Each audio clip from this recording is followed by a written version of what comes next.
하나님 감사합니다. 저희들의 발걸음을 예배당으로 이끌어 주셔서 오늘도 주님 앞에 예배할 수 있도록 도와주심을 감사합니다. 하나님, 저희들에게 하나님의 뜻이 어디에 있는지를 알려주시옵소서. 우리는 연약하고 무지하여서 우리가 우리의 감정대로 우리의 생각대로 살아갈 때가 많사오니 주님, 저희들 오늘 이 시간 말씀을 통해서 우리가 살아가야 될 그 방법이 무엇이고 나아가야 될 그 길이 무엇인지를 깨닫게 하여 주시옵소서. 내가 듣고 싶은 이야기만 듣는 것이 아니라 하나님의 말씀을 그대로 받아 저희들이 그 말씀대로 나아갈 수 있는 믿음도 함께 허락하여 주시옵소서. 감사하며 예수님의 이름으로 기도하였습니다. 아멘. 하나님의 말씀 로마서 8장 26절에서 39절까지의 말씀입니다. 로마서 8장 26절에서 39절까지 말씀, 제가 주는 성경은 신약성경 250페이지에 있습니다. 로마서 8장 26절에서 39절까지의 말씀입니다. 긴 말씀이니까 제가 한 절, 여러분이 한 절 서로 말씀을 교독으로 읽도록 하겠습니다. 이와 같이 성령도 우리의 연약함을 도우시나니 우리는 마땅히 기도할 바를 알지 못하나 오직 성령이 말할 수 없는 탄식으로 우리를 위하여 친히 간구하시느니라. 마음을 살피신 이가 성령의 생각을 아시나니 이는 성령이 하나님의 뜻대로 성도를 위하여 간구하심이니라. 우리가 알거니와 하나님을 사랑하는 자 곧 그의 뜻대로 부르심을 입은 자들에게 모든 것이 협력하여 선을 이루느니라. 하나님을 알지 않은 자들을 또한 그 아들의 형을 본받게 하기 위하여 미리 정하셨으니 이는 그런 많은 형제 중에서 맏아들이 되게 하려 하심이니라. 또 미리 정하신 그들을 또한 부르시고 부르신 그들을 또한 의롭다 하시고 의롭다 하신 그들을 또한 영화롭게 하셨느니라. 그런즉 이에 대하여 내가 무슨 말 하리요? 만약 하나님이 우리를 위하시면 누가 우리를 대적하리요? 자기 아들을 아끼지 아니하시고 우리 모든 사람들을 위하여 내어 주시니가 어찌 그 아들과 함께 모든 것을 우리에게 주시지 아니하겠느냐. 누가 이르기하니 하나님께서 택하신 자들을 고발하리요? 의롭다 하시는 하나님이시니 누가 정죄하리요? 죽으실 뿐만 아니라 다시 살아나신 이는 그리스도 예수시니 그는 하나님의 우편에 계신 자요 우리를 위하여 간구하시는 자시니라. 누가 우리를 한 그리스도 사랑해서 끊으리요? 환난이나 고난이나 박해나 기근이나 적신이나 위험이나 칼이라. 기록된 바 우리가 종일 주를 위하여 죽임을 당하게 되며 도살당할 양같이 여김을 받았나이다 함과 같으니라. 그러나 이 모든 일에 우리를 사랑하신 이로 말미암아 우리가 넉넉히 이기느니라. 내가 확신하노니 사망과 생명이나 천사들이나 권세자들이나 현재 일이나 장래일이나 능력이나 높음이나 가품이나 다른 어떤 피조물이라도 우리를 우리 주 예수 그리스도 예수 안에 있는 하나님의 사랑에서 끊을 수 없느니라. 아멘. 말씀을 잠시 묵상하는 시간을 갖도록 하겠습니다.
이제 앞을 보시고 오늘 저희들이 읽은 말씀에 대해서 함께 이야기를 나눠보도록 하겠습니다. 예수님을 믿어 구원을 우리가 얻게 되면 모든 순간이 행복해집니다. 그것이 우리에게 주는 구원의 참 기쁨입니다. 이전에 알지 못했던 기쁨과 즐거움이 구원받은 사람에게 찾아오고 가진 것은 별로 없는데 그 속에서 만족이 무엇인지를 알게 됩니다. 그것은 내가 원해서 얻어지는 것도 아니고 내 의지나 노력을 얻어지는 것이 아니라 구원을 얻을 때 우리에게 찾아오는 놀라운 비밀과 같습니다. 그래서 구원을 받으면 우리 안에 막 벅차오르는 감정이 있고, 그리고 내 가슴이 막 뜨거워지죠. 우리 안이 막 뜨거워지면서 무언가를 막 하고 싶은 그런 사람이 됩니다.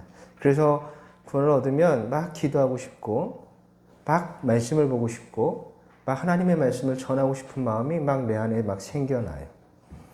그러면서 우리의 많은 것들이 변화되는데, 그 중에서 하나가 사람들을 바라보는 시선이 달라집니다. 그리고 내 주변 환경이나 조건들을 생각하는 시야도 달라지게 되어 있습니다. 예전에 쉽게 무너졌던 그런 어려운 상황 속에서도 버티고 이길 수 있는 힘이 우리에게, 구원받은 자에게 찾아오는 것입니다. 또한 이전에는 내가 예수님을 믿기 전에, 구원을 얻기 전에 교회를 다녔지만 구원을 알지 못했을 때는 타인의 행동에 대해서 우리가 쉽게 비난하고 쉽게 정죄했던 사람이 예수님을 만나서 구원을 얻으면 그를 이해하려고 하고, 그를 불쌍히 여기려고 하고, 그를 긍휼히 여기는 사람으로 바뀌게 됩니다. 제가 예전에 구원을 알지 못하고 신앙생활 할 때는 율법주의자로 살았습니다. 그래서 항상 쉽게 남을 정죄하고 판단했습니다. 항상 뭔가 정의감에 사로잡혀서 그렇게 신앙생활을 했어요. 그래서 내 기준에서 벗어나는 사람들을 보면, 내가 배운 그 신앙교육에서 벗어나는 사람들을 보면 항상 정죄하고 비난하고 비판하는 것이 일상이었습니다. 그러면서 생각하기를, 왜 저 사람은 저렇게 살 수밖에 없을까? 왜 저 사람은 자기에게 주어진 그 시간을 낭비하고, 저 사람은 왜 이렇게 저렇게 매너가 없고 예의가 없을까? 왜 저 사람은 제 멋대로 제대로 살지 못하고 자기 마음대로 살고, 저 사람은 그렇게 고상한 삶을 살지 못할까? 왜 저렇게 게으르게 살아갈까? 라고 항상 판단하고 쉽게 정죄했던 것 같습니다. 저도 그렇게 살지 못하면서 타인에 대해서 그렇게 쉽게 정죄하며 비난을 했었습니다. 그런데 예수님을 통해서 구원을 얻으니 사람들을 바라보는 마음이 달라지게 되었습니다. 쉽게 정죄하고 판단하고 비판했던 그 마음이 긍휼의 마음으로 바뀌는 것을 경험하게 되었습니다. 제가 늘 제 아내에게 항상 하는 얘기가 있어요. 난 고상한 여자가 좋다. 이 고상함에 대한 이야기를 참 많이 했어요. 나도 고상하지 못하면서 아내에게는 그런 여성성을 참 많이 요구를 했습니다. 당신은 고상해야 돼 라는 얘기를 참 많이 했어요. 반대로 억척스럽고 예의 모르고 시장에서 장사하는 아낙네처럼 목소리가 큰 사람을 매우 싫어했습니다. 그래서 내 주변 사람 중에서 그런 사람이 있거나 또 가족 중에 누군가 그런 모습을 보이면 굉장히 창피했어요. 그리고 이 사람이 내 가족이 아닌 것처럼 그 자리를 피하기도 했습니다.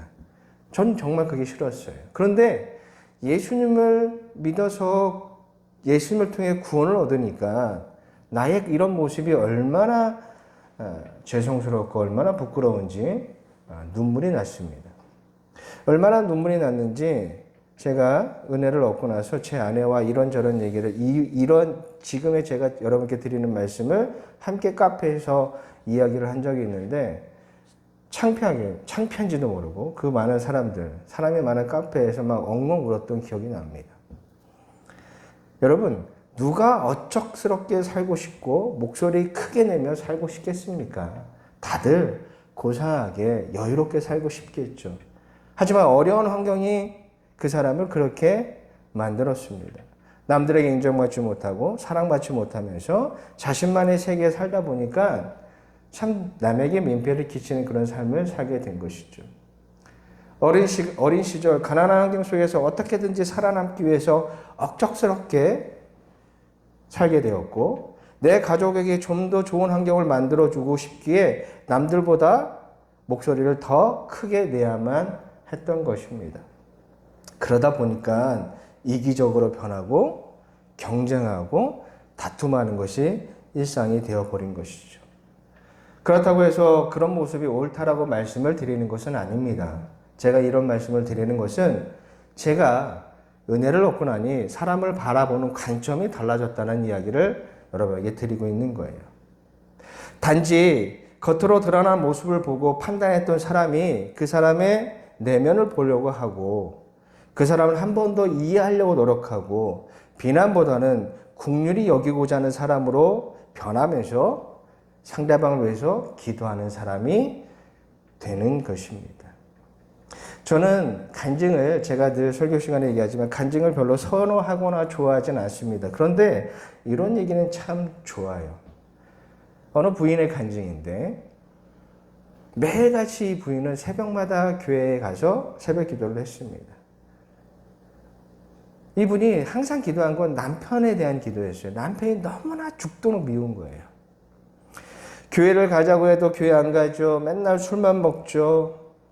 너무나 미운데 코는 또 왜 그렇게 크게 고는지 볼 때마다 꼴보기가 싫고 짜증나고 싫더라는 거예요. 그래서 남편에 대한 좋은 감정이 없었습니다. 그래서 교회에서 새벽 기도를 끝나고 이제 막 집에 돌아오면 항상 이제 남편이 자고 있을 거 아니에요? 그럼 남편을 보면서 항상 그렇게 기도했대요. 그 앞에서. 하나님, 저놈의 화상 좀 어떻게 좀 해주세요.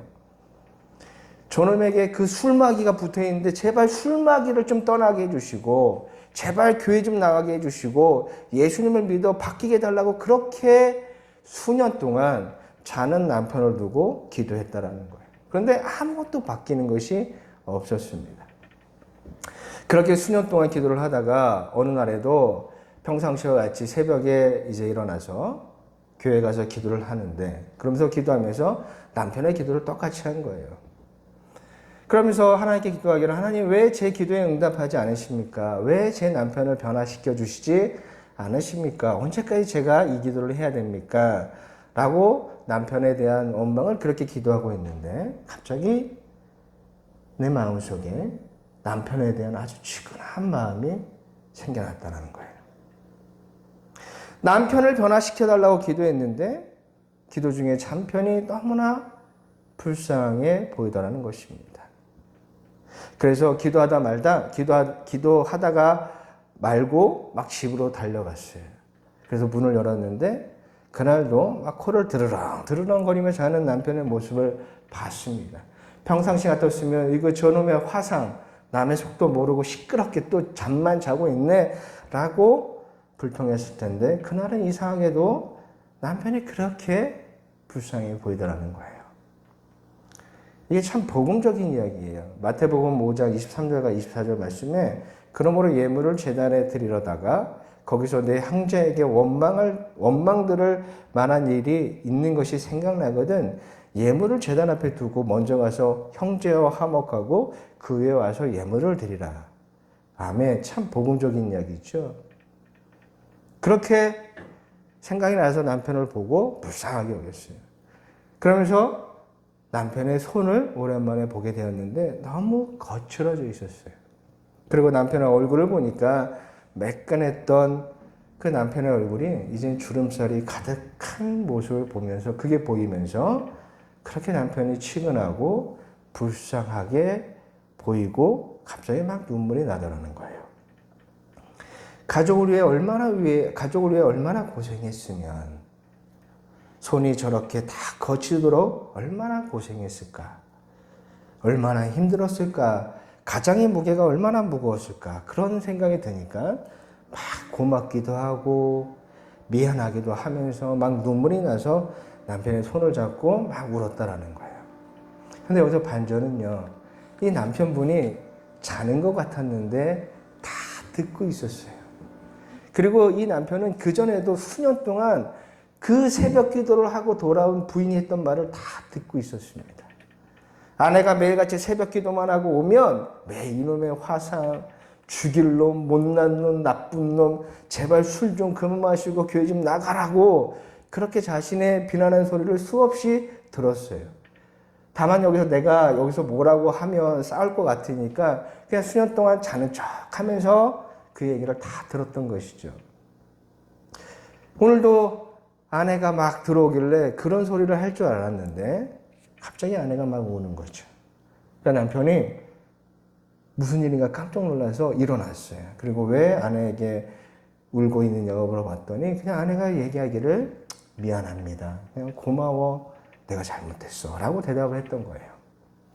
그리고 이제 아침이 돼서 이제 식사를 하면서 남편이 물어봤어요. 왜 당신이 아침에 이렇게 울었냐 물어봤더니 내가 오늘 교회 가서 새벽에 기도하는 중에 막 당신이 생각이 났고 당신을 봤더니 우리 가족을 위해서 그렇게 고생했는데 내가 이제까지 아무 이유 없이 당신을 너무 미워했고 못되게 굴어서 눈물이 났고 미안하다는 이야기를 남편에게 했습니다. 그랬더니 남편이 감동을 받은 것이죠. 그러고 나서 이제 주일이 다가왔어요.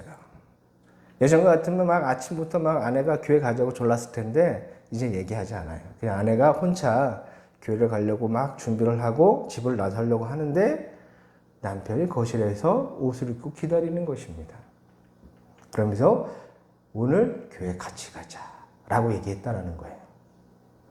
그전엔 그렇게 교회 가자고 해도 안 가고 자는 척하고 도망치는 남편과 주일 아침마다 싸우면서 기분 나쁜 마음으로 교회를 갔는데 그날은 남편이 먼저 옷을 입고 교회에 가자는 이야기를 했던 거예요. 미운 사람이 항상 비난만 했던 그 사람인데 구원이 나의 마음을, 나의 시야를, 나의 모습을 바꿔서 국민의 마음으로 바뀌게 하신 것이 바로 은혜인 것입니다. 그리고 그러한 나의 변화로 상대방도 바뀌게 되는 계기가 된 것이죠. 여러분, 이게 복음을 전파하는 과정이에요. 무엇을 말하고 있지는 않지만 나의 변화된 모습으로 복음이 전파되고 있는 것입니다. 예수를 믿어 구원을 얻으면 이처럼 바뀝니다. 그리고 변화되는 것이 너무나 많이 있습니다. 구원의 과정을 보면 구원을 얻는 과정 속에서 보면 사람이 가장 먼저 깨닫는 것이 자신의 연약함, 부족함을 깨닫는 것으로부터 구원이 시작이 되죠. 그래서 구원을 얻으면 그 자신이 깨달았던 그 부족함과 연약함을 바꾸려고 사람들이 변화가 됩니다. 바꾸는 변화가 되죠. 그래서 게을렀던 사람은 막 성실한 사람으로 바뀌게 되고 화를 참지 못했던 사람은 인내하는 사람으로 미워했던 사람은 긍휼의 사람으로 인색했던 사람은 자비의 사람으로 시기와 질투했던 사람은 사랑하는 사람으로 그렇게 바뀌게 됩니다. 왜 그럴까요? 바로 우리가 믿음으로 구원을 얻을 때 나에게 찾아오는 성령님이 바로 그런 분이시기 때문이에요. 성령님이 내 안에 임재하시기에 그 내 안에 계시는 성령님이 바로 이런 분이기 때문에 우리가 그렇게 바뀌는 거예요. 갈라디아서 5장 22절과 23절 말씀입니다. 우리 함께 읽어보도록 하겠습니다. 시작. 오직 성령의 열매는 사랑과 희락과 걱정과 오래참음과 자비와 양선과 충성과 온유와 절제니 이 같은 법을 통제할 것이 없느니라. 아멘. 이건 어떻게 내가 하고 싶어도 되는 게 아니라 내 안에 오시는 성령님이 그런 분이기 때문에 내가 그렇게 바뀌는 거예요. 구원을 통해 내 안에 임재하고 나를 인도하시고 나를 사로잡고 계시는 분이 성령님이시기 때문에 성령님의 그 속성들이 구원받은 사람을 통해서 밖으로 나타나게 되어 있습니다. 자, 이렇게 구원을 얻으면 그 사람을 행복하게 해줍니다. 그것이 은혜이죠. 놀라운 사람으로 변화시켜 주십니다. 그럴 때 그 은혜 가운데 우리가 머물면 우리는 뭐든지 다 할 수 있을 것 같습니다. 그래서 구원을 얻을 때 보면 세상 모든 것이 다 아름답게 보이고 용서하지 못할 사람이 없을 것 같고 미워할 사람이 없을 것 같고 어떤 역경도 고난도 문제도 이길 수 있을 것 같고 나를 넘어뜨리지 못할 것 같은 기분이 듭니다. 뭐든지 다 잘할 것 같아요. 그런데 그렇지만은 않습니다. 한동안 은혜 안에 머물면서 모든 것이 다 좋아 보여요. 모든 사람이 다 사랑스러워 보여요. 힘들지가 않아요. 나를 힘들게 하는 게 없습니다. 모든 것이 다 좋습니다. 그런데 어느 순간부터 모든 것이 다 할 수 있을 것 같은 내 마음과 의지들이 차츰 무너지기 시작합니다. 내가 바뀐 만큼 타인도 바뀌고 내가 받은 은혜만큼 타인도 경험하고 내가 누리고 있는 이 놀라운 구원의 은혜들을 다른 사람도 누리면 괜찮겠지만 그렇지가 않습니다. 그러다 보니 내가 처음 가졌던 그 마음과 의지가 꺾이면서 생각처럼 주변 모습 사람들이 변하지 않음에 막 당황하기 시작합니다. 내가 이렇게 하면 저들도 변화되고, 내가 이렇게 노력하면 내 주변의 환경도 변화되고, 내가 이렇게 바뀌면 내 남편도, 내 아내도, 내 자녀도, 친구도, 이웃도, 형제와 자매도, 내 부모도 바뀔 것처럼 생각이 되었는데, 막상 달라지는 것이 전혀 없으니 시간이 지날수록 내가 처음 가졌던 그 뜨거웠던 마음들, 모든 것을 다 할 수 있을 것 같던 그 마음들이 조금씩 무너지기 시작하는 거예요. 어느 부인의 간증처럼 나도 그렇게 남편을 울고 남편을 위해서 울면서 기도하고 남편의 손을 잡으면서 미안하다, 고맙다, 감사하다라고 말하면, 그렇게 기도하면 우리 남편도 그 간증 속에 있는 그분처럼 변화되어서 교회에 안 나갔던 사람이 막 나가는 역사가 일어날 줄 알았는데 그런 일이 없어요. 오히려 교회 더 안 나가고, 오히려 기고만장해서 술 더 많이 마시고, 너는 믿는 사람이니까 다 이해해. 얘 믿는 사람이 왜 그래? 구원받은 사람이 왜 그래? 나의 신학을 역용하며 오히려 나를 힘들게 하는 사람이 벌어지니 예상과 다른 세상의 모습에 지치게 되는 것이 사실입니다. 구원을 받으면 그때는 정말 모든 걸 다 할 수 있을 것 같았어요. 모든 사람을 다 용서하고 사랑할 수 있을 것 같았습니다. 하지만 또다시 나를 힘들게 하는 사람, 나를 괴롭히는 사람, 나를 분노케 하는 사람들을 우리는 계속해서 만나게 됩니다. 그럼 우리는 이럴 때 어떻게 해야 될까요? 내가 받은 구원의 은혜가 가짜일까요? 그렇지는 않습니다. 그런데 만약 이러한 상황을 우리가 우리의 혼자 힘으로 이겨내려고 한다면 우리는 실패할 것이고 우리는 무너질 것입니다. 여러분, 구원받은 사람은 혼자가 아니에요. 구원을 내 능력으로 이뤄낸 것이 아니잖아요. 내 힘으로 내가 변화된 것도 아니고 내 노력이나 의지로 뭔가를 변화시킨 것도 아니잖아요.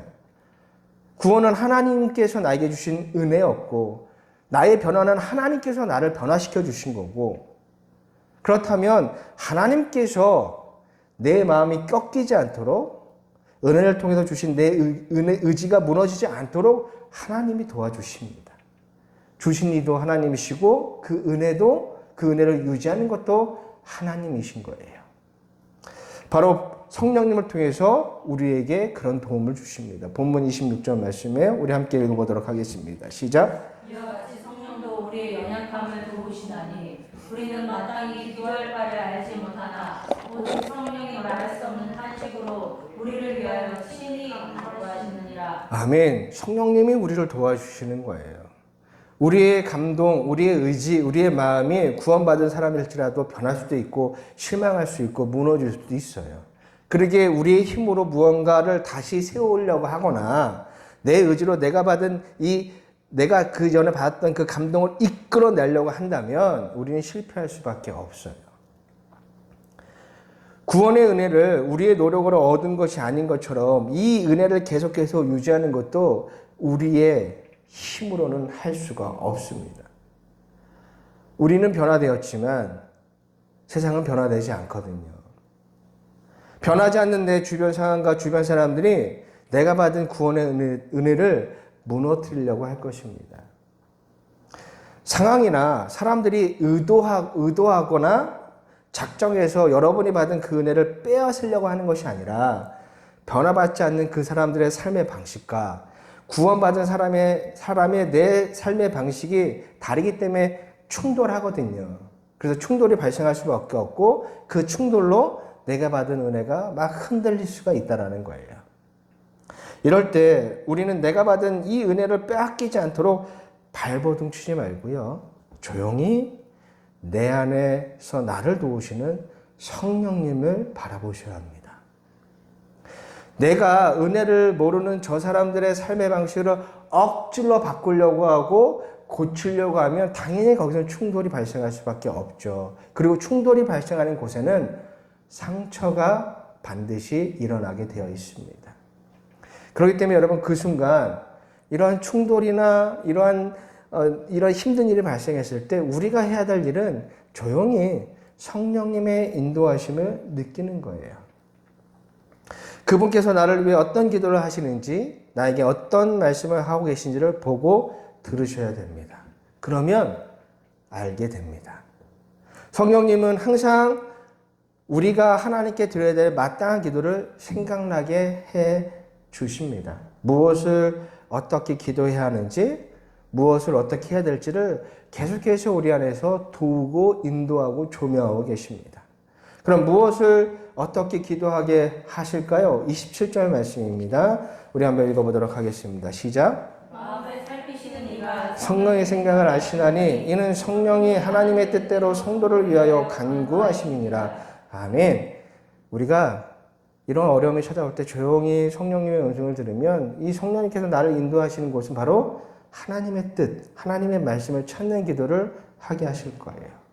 그런데 이 과정을 생각한 채 마음이 앞서고 감정이 앞서다 보니까 충돌이 격해지고 상처받고 상황이 악화되어서 내가 받은 은혜마저도 놓치는 경우가 너무나 많다라는 거예요. 제 얘기를 한번 드리면 제가 교회를 개척하면서 함께했던 청년들 중에서 한 청년이 있었어요. 이 청년이 참 마음을 다해서 교회를 위해서 기도하고 저를 위해서 항상 기도해 주었습니다. 나이는 어린데 항상 교회 와서 평일에도 교회 와서 기도하고 전도하러 갈 때면 늘 앞장서던 그런 친구였습니다. 모든 교회 모임에 아주 솔선수범했고 신앙에 대단히 열정을 가진 그런 친구였죠. 많은 성도들이 삶에 바빠서 기도 모임에 나오지 않을 때도 이 친구는 한 번도 빠지지 않고 교회에 와서 함께 기도를 해 주었습니다. 그런데 이 친구가 어느 날 결혼하게 되었어요. 이 여자친구이다 보니까 결혼하면 결혼할 남자 쪽 교회로 가야만 했습니다. 그런데 제 입장에서는 너무나 아쉽잖아요. 이 개척교회에서 일하는 친구 유일한 한 명인데 일하는 사람이 없는 개척교회에서 유일하게 헌신하고 기도하고 교회를 위해서 일하던 그런 친구였기 때문에 너무나 아쉬웠고 또한 청년 역시도 막 이러지도 못하고 저러지도 못한 상황이기 때문에 어떻게든지 이 상황을 막 바꾸려고 서로가 노력을 했어요. 그런데 그 가운데 좋지 못한 일이 생겼고 서로에게 많은 상처를 줄 수밖에 없었습니다. 내 생각이 앞서고 내 감정이 앞서고 내 마음이 앞서다 보니까 올바르게 판단하지 못하게 된 것입니다.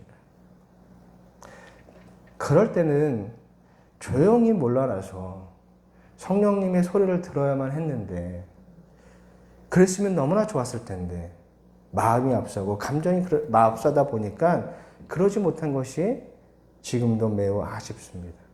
한번 틀어진 관계는 다시 회복하기가 굉장히 어렵거든요. 그래서 제가 여러분에게 저와 같은 실수를 하지 말라라고 말씀을 드리는 것입니다. 구원을 받을 때 마음이 벅차오르죠. 그리고 무엇인지 할 수 있을 것 같고 세상 모든 것이 사람도 환경도 다 아름다워 보이죠. 하지만 계속된 장애물과 문제들이 나를 힘들게 하고 처음 가졌던 그 마음이 조금씩 희석되어질 때 우리는 실수하게 되고 넘어지게 되고 무너지게 되는 것입니다. 그럴 때 여러분이 먼저 무언가 스스로 문제를 어떻게 막 해결하려고 노력하지 마시고요. 조용히 주님 앞에 나아가서 내 안에 계시는 성령님의 음성을 들으셔야만 합니다. 그러지 않고 여러분이 먼저 마음이 앞서고 행동이 앞서면 그럴 때 실수하고 잘못된 선택을 할 가능성이 매우 높습니다. 대부분 다 실수할 수밖에 없어요. 조용히 기도하면서 성령님의 음성을 들으시길 바라요. 그런데 여기서 음성이라고 하니까 어떤 하나님의 직접적인 음성이 들린다라고 생각하시면 안 되고요. 여기서 성령님께서 우리에게 주시는 그 음성은요, 하나님의 말씀입니다. 하나님의 기록된 말씀이에요. 특별한 음성이 아니라 성령님은 기록된 하나님의 말씀을 통해서 우리가 해야 될 일, 우리가 생각해야 되는 것들, 우리가 선택해야 되는 것들을 알려주십니다. 구원받은 사람에게도 환난은 찾아와요. 감당하기 어려운 문제도 찾아오기도 합니다. 믿음 없는 자에게 환난과 문제는요, 그를 넘어뜨리는 함정이 되지만 구원받은 사람에게 환난은요, 하나님의 방식대로 따라가다 보면 하나님과 더욱더 가까워지는 계기가 됩니다. 그리고 믿음이 성장하게 되는 것이죠. 자, 28절 말씀이에요. 우리가 알거니와 하나님을 사랑하는 자, 곧 그의 뜻대로 부르심을 입은 자들에게 모든 것이 합력하여 선을 이루느니라. 아멘. 환난 가운데, 문제 가운데 구원받은 사람은 성령님의 인도하심에 따라서 기도하게 되고 하나님의 말씀을 더욱더 묵상하게 되면서 하나님과 더욱더 가까워지고 신앙이 성장하는 계기가 돼요. 하나님은 구원받은 자가 넘어지지 않도록 도와주시고 이길 힘을 주십니다. 그 힘은요, 바로 기도와 말씀을 통해서 저와 여러분에게 주실 겁니다. 요한일서 5장 3절과 4절 말씀에 우리 한번 읽어보도록 하겠습니다. 시작. 하나님을 사랑하는 것은 이것이니 우리가 그의 계명을 지키는 것이라. 그의 계명들은 무거운 것이 아니로다. 물론 하나님께로부터 난 자마다 세상을 이기느니라. 세상을 이기는 승리는 이것이니 우리의 믿음이니라. 아멘. 말씀을 묵상하고 환난 중에 말씀을 내가 묵상하고 말씀을 깨닫고 말씀을 순종할 때 하나님은 우리에게 이 환난을 이길 힘을 주셔서 우리가 이기도록 만들어 주십니다. 그러면서 우리는 그런 과정을 통해서 예수님을 닮아가는 사람이 되는 거예요. 본문 29절과 30절 말씀입니다. 함께 읽어보도록 할게요. 시작. 하나님이 미리 아신 자들을 또한 그 아들의 형상을 본받게 하기 위하여 미리 정하셨으니 이는 그로 많은 형제 중에서 맏아들이 되게 하려 하시니라. 또 미리 정하신 그들을 또 부르시고 부르신 그들을 또한 의롭다 하시고 의롭다 하신 그들을 또한 영화롭게 하셨느니라. 아멘. 하나님, 우리가 그런 과정을 통해서 예수님을 닮아가게 되는 건데, 예수님을 닮아간다는 것이 어떤 뜻일까요? 예수님은요, 아버지의 뜻을 이루기 위해서 하늘의 모든 영광을 버리고 이 땅에 오셨습니다. 하나님이신 예수님께서 피조물인 인간의 몸을 입고 이 땅에 오셨어요. 그리고 아버지의 뜻대로 십자가에 달리시고 죽임을 당하셨습니다. 자신이 원하는 것보다 아버지의 뜻을 위해서 죽으신 것입니다. 우리가 예수님을 믿어 구원을 얻으면 예수님을 닮는 사람이 됩니다. 그래서 나보다 먼저 하나님을 생각하고 하나님의 뜻을 이루고자 하는 사람이 되는 겁니다. 내 순종으로 내 바람을 얻기 위해서 그런 순종을 하는 사람이 아니라 하나님 그분의 뜻 자체를 좋아하고 기뻐하면서 즐거워하는 사람이 되어서 하나님의 뜻을 이루고자 하는 사람이 되는 겁니다. 그럼 하나님의 뜻, 여기서 하나님의 뜻을 이룬다고 했는데 하나님의 뜻, 그 뜻은 뭘까요? 그 뜻은요, 무엇보다도 가장 우선시되는 하나님의 뜻은 영혼을 구원하는 일입니다. 마태복음 18장 12절부터 14절까지 말씀이에요. 너희 생각에는 어떠하냐? 만일 어떤 사람이 약 100마리가 있는데 그 중에 하나가 길을 잃었으면 그 99마리를 산에 두고 가서 길 잃은 양을 찾지 않겠느냐? 진실로 너에게 이르노니 만일 찾으면 길을 잃지 아니한 99마리보다 이것을 더 기뻐하리라. 이와 같이 이 작은 자 중에 하나라도 있는 것은 하늘에 계신 너희의 아버지의 뜻이 아니니라. 아멘. 한 사람의 영혼을 구원하는 것, 이것이 아버지의 뜻입니다.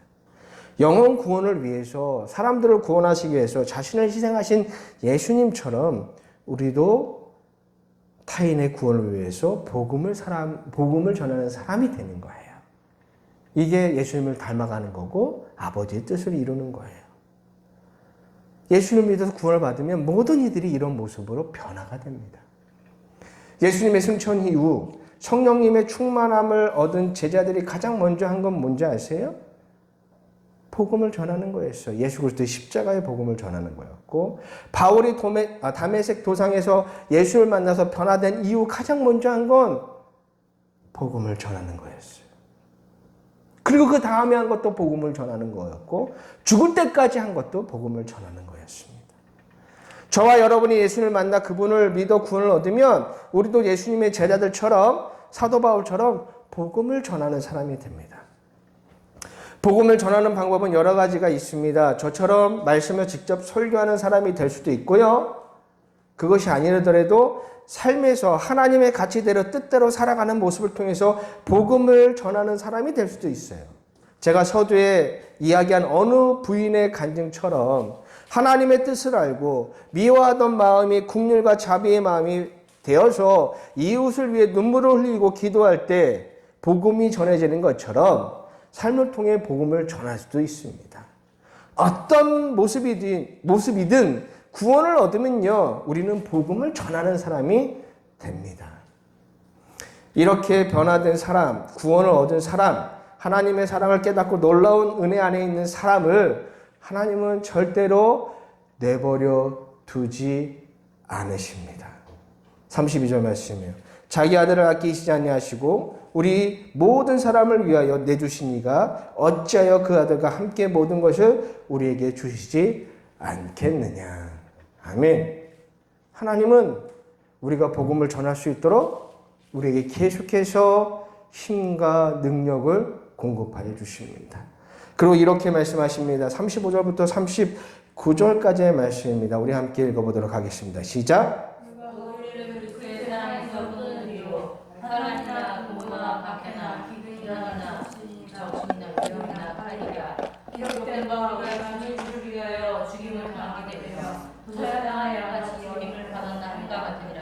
그러나 이 모든 일에 우리를 사랑하시는 이로 말미암아 우리가 넉넉히 이기느니라. 내가 확신하노니 사망이나 생명이나 천사들이나 권세자들이나 현재이나 장래이나 능력이나 높음이나 깊음이나 다른 어떤 피조물이라도 우리를 우리 주 그리스도 예수 안에 있는 하나님의 사랑에서 끊을 수 없느니라. 아멘. 우리가 구원을 얻어서 예수님처럼 예수님을 닮아가고 그리고 하나님의 그 뜻을 이어받아서 구원 영혼을 위해서 복음을 전할 때 우리에게 발생하는 많은 환난과 근심거리와 염려가 분명히 있습니다. 그러나 우리가 계속해서 아버지 뜻대로 복음을 전해서 나아간다면 하나님은 우리를 계속해서 구원의 은혜 가운데 계속해서 머물 수 있도록 우리를 이끌어 주시고 도와주시고 인도해 주시고 힘 주시고 능력 주시고 기쁨을 주시고 즐거움을 주시며 만족해 하여 주십니다. 여러분, 이것이 바로 놀라운 구원의 은혜입니다. 이러한 구원의 은혜를 저와 여러분들이 다 누리셔야 됩니다. 이 구원 때문에 예수님께서 이 땅에 오신 거예요. 그리고 이 구원이 저와 여러분을 인간답게 살아가게 만들고 우리가 행복하게 살아갈 수 있도록 만들어 주십니다. 이 은혜를 믿음으로 받아서 여러분의 남은 인생 속에서 풍성히 누리며 살아가는 저와 여러분들이 되시기를 주님의 이름으로 간절히 소망합니다. 우리 이 시간 말씀을 기억하면서 함께 기도하도록 하겠습니다.